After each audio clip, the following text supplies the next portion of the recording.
The van driving legend and still a god. Hi, John. Hi, folks. Just a short broadcast. Indy took Davey at the truck at home in his office in Salisbury, North Lancashire. It's a beautiful afternoon and 7 degrees. Wee bit nippy. But anyway, I said I'd come on the Friday, give you a leadership contest update. We've had the hustings. It was streamed if anybody watched it. Interesting. Humza did well. Kate did well. Ash knows so well. And at the moment, the Bookies favourites, hold on, we'll get this in.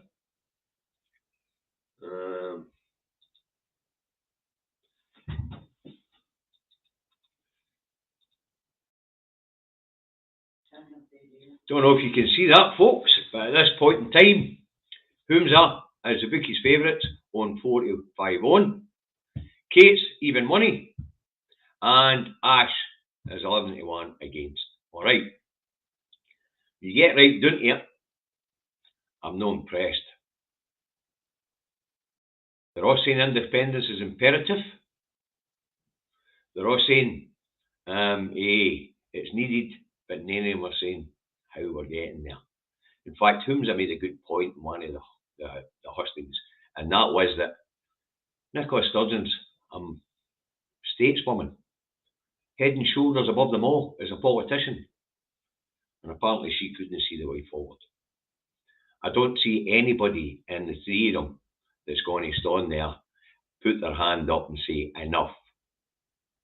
I don't see any of them that's going to tell Jack we're going to do it anyway, and ask him what you're going to do about it. I really don't. Humza's been called the continuity candidate, and he wants to build consensus. Kate wants to build consensus in the economic argument. They're all there. I just don't see any of them being the person that's going to stand up and say to Westminster, this far and no further, and we're going to do it anyway. I was hoping when Stephen Flynn took over as leader at Westminster, he would be a wee bit more gung-ho. And he would be telling them, no, you're not doing it. And leading his MPs out of the chamber. But as it turns out, he's just a guy with a quick wit, making the Tories look stupid. Nothing more, nothing less.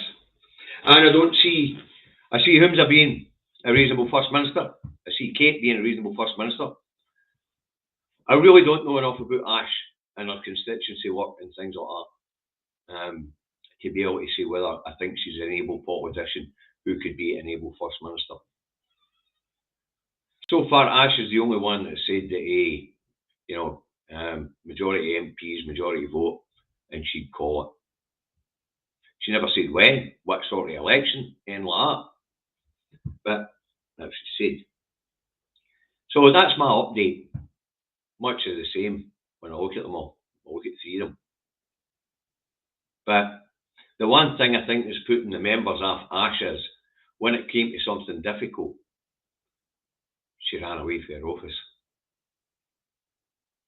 Would she make a good First Minister? I don't know.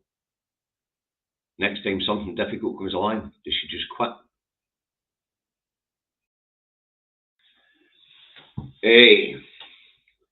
So, to say Kate or Humza would make a capable First Minister, but they're not admitting that Nicola Sturgeon was head and shoulders above them.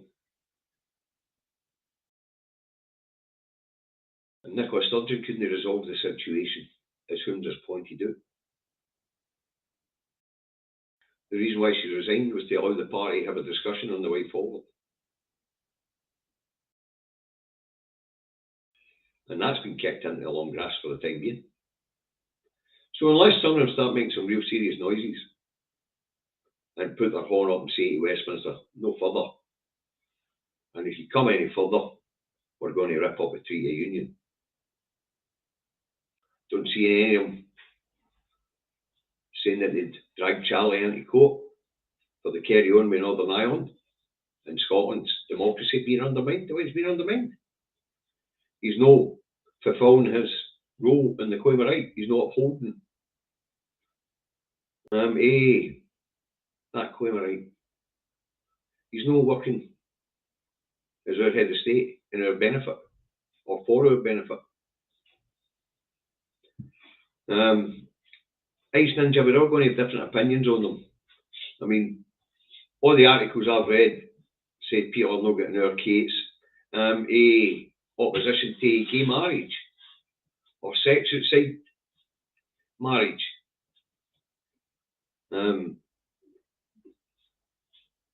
That's a turn off for a lot of people, but she's still in the game. It's even money for her. So whom's that with the bookies? It's still favourite. Say I'm not going to tell you who I'm going to vote for. Because that's not my job. My job is to tell you what I think. And going by the reports that I've been reading, whom's is still out in front. The continuity candidate, as they're calling him, is the favourite at the moment in the party. Sabre rattling by Ash hasn't done nothing for her. And Kate's honesty's done for her. But the votes have not been cast, folks. And the competition's got a good way to go yet. So, we'll keep an eye on what the reports are saying. And I'll get back to you. Alright, but as I say, I'll put it back up again so you can see the odds. These odds were close of play last night. We'll get to close of play ones tonight, but at this point in time, Holmes is 45 on, Kate's even money, and it's 11 to 1 against Ash. So there you go, the bookies are generally no bad at predicting this stuff. So, the continuity candidate, as they're calling him, is looking favourite. So, that's this week. This is the roundup, I say the Bookies for Friday. I'm not impressed, to be honest with you. I was expecting a bit more fire in the belly. I'm looking for that somebody who's going to have the strength to stand up Westminster and say no. And we're going to do it anyway. And what you going to do about it when we do? Don't see that in either of them. Have a nice weekend. We'll see you on Monday. Look after each other.